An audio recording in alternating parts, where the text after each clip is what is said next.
Hey guys, welcome to another episode of the Eat Sleep Fantasy Football Podcast. My name is Dale. Joining me is Clayton on the side here. Today Hey-o.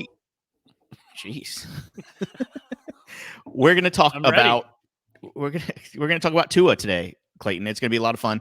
I'm gonna break down some of my quarterback rankings and where Tua fits in. I'll give you a quick hint. He's inside the top 13.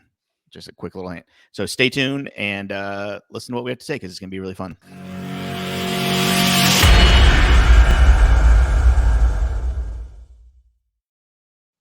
All right, Clayton. We have a couple of things we got to talk about. Tua Tagavola. Tagavola. Nice. How do you is it Tua.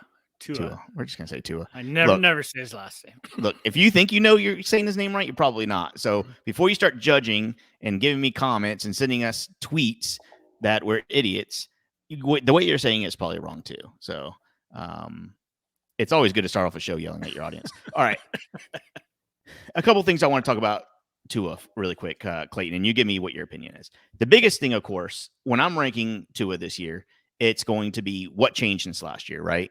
The biggest change and really the only change that really matters, not the only because Tyreek Hill's involved now, but Mike McDaniel.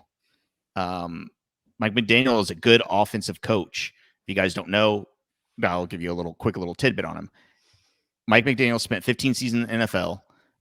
He was on the same staff on the Washington Commanders now, right? On Washington with Matt LaFleur,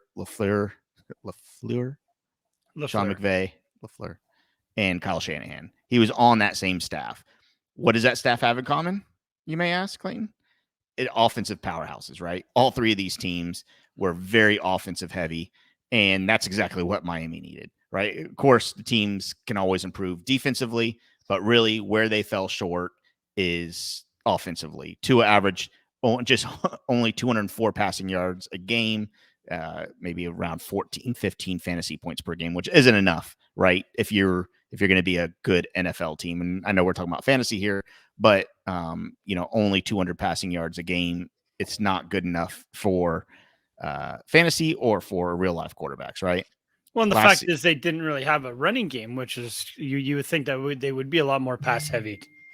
That's right. I'm sorry, am I bothering you? Do you have no? Do you have sorry, my bad. I'm popular.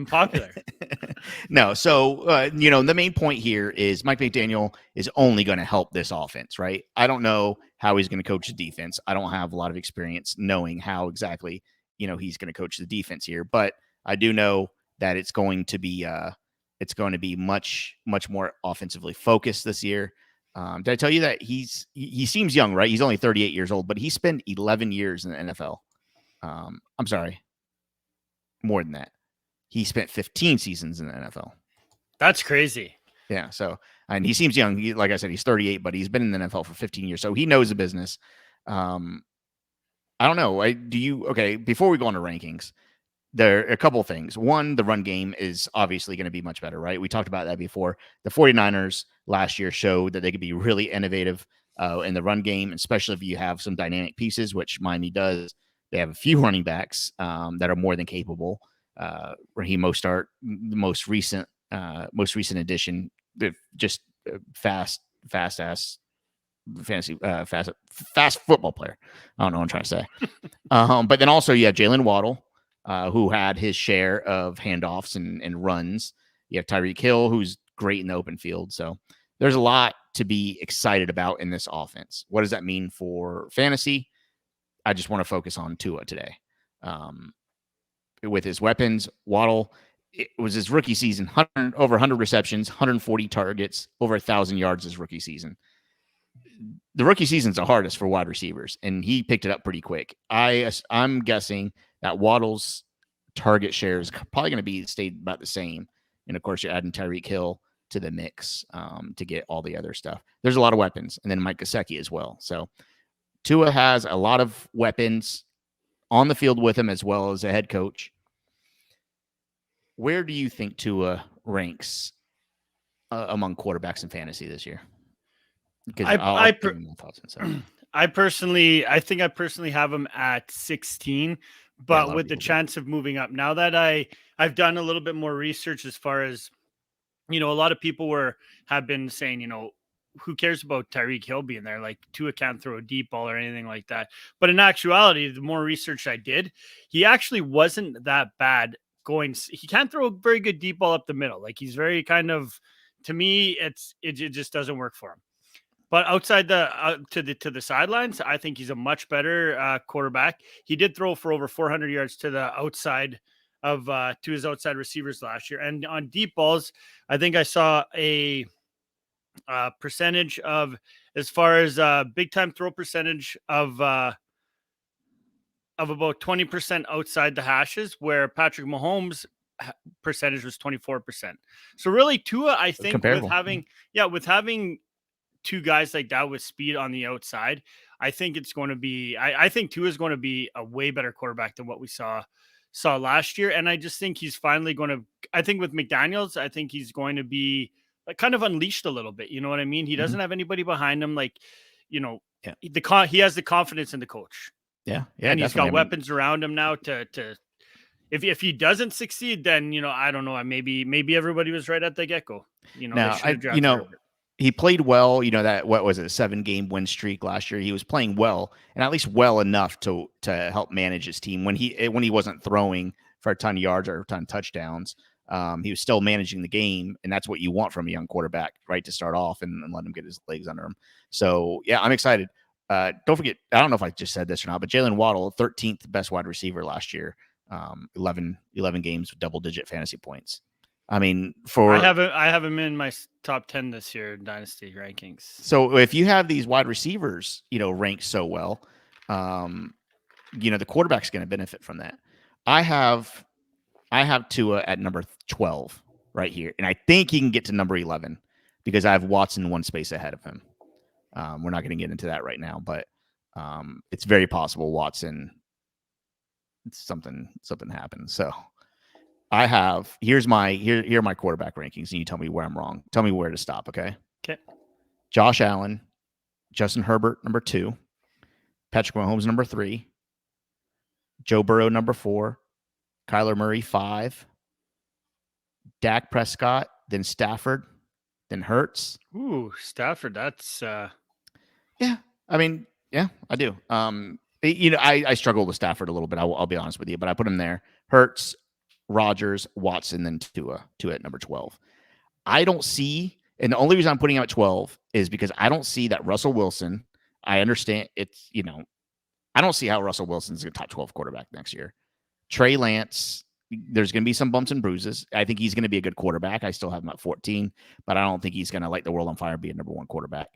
Tom Brady, Justin Fields, Kirk Cousins, Derek Carr.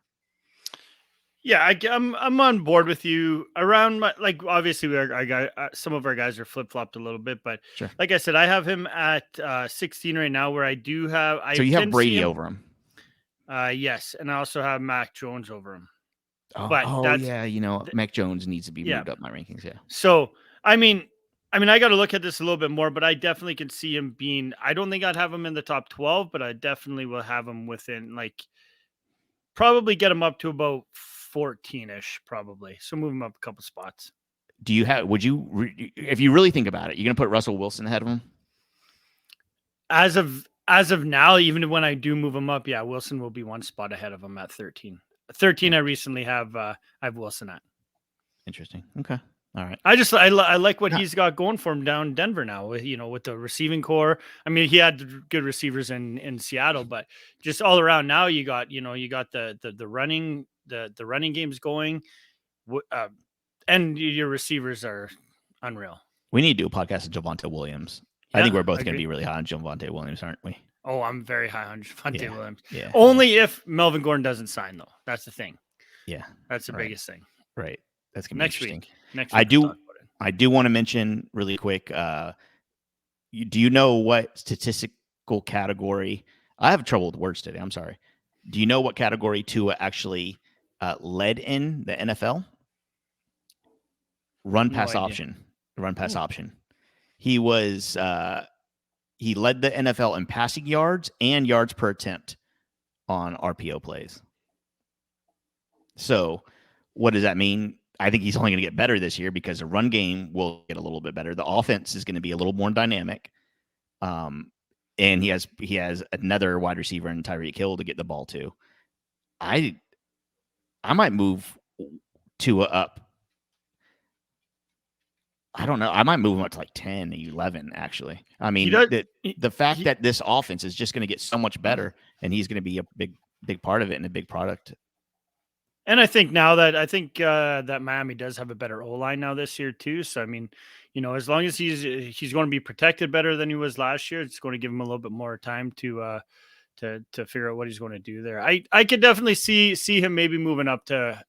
I don't think I can get him inside the top 12 though. It'll be tough. I get it. I get your hesitation, and I'm sorry that I wasn't able to convince you. I guess I didn't do my job today. All right, guys. Don't forget at Eat Sleep FF on Twitter. All this other good stuff. Make sure you subscribe to this channel. Give us a thumbs up or comment. I don't really know how YouTube works yet. We're trying to get better though. So make sure you subscribe to us and all that good stuff, and follow us on Twitter and email us or go to our website eatsleepfantasy.com. Thanks a lot, guys. Talk to you soon. Peace.